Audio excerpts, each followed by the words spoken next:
Hello, welcome back to the channel. To diving right into the process of sharing a Trello board via link, an essential skill for collaborative projects and team management. Starting off, you'll need to open your Trello board.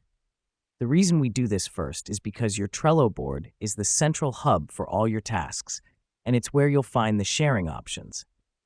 Next up, look for the Show menu button in the upper right-hand corner and click it. This helps us because the Show menu button is the gateway to a multitude of Trello's features, including the ability to share your board.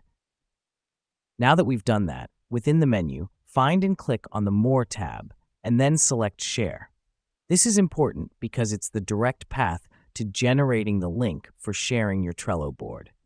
With that done, you'll see a link marked Copy. Go ahead and click that. This action will copy the shareable link of your Trello board to your clipboard. Let me explain why this matters. This link is your golden ticket.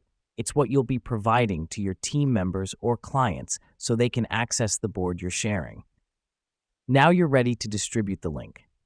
Just paste it into an email, a message, or wherever you want to share it. This final step gets your Trello board out there, allowing others to view and contribute to the tasks at hand, enhancing collaboration and productivity. And there you have it, a straightforward and efficient way to share a Trello board via link. Remember, sharing is caring, especially when it comes to team project management. Thanks for joining me today, and I'll see you in the next tutorial.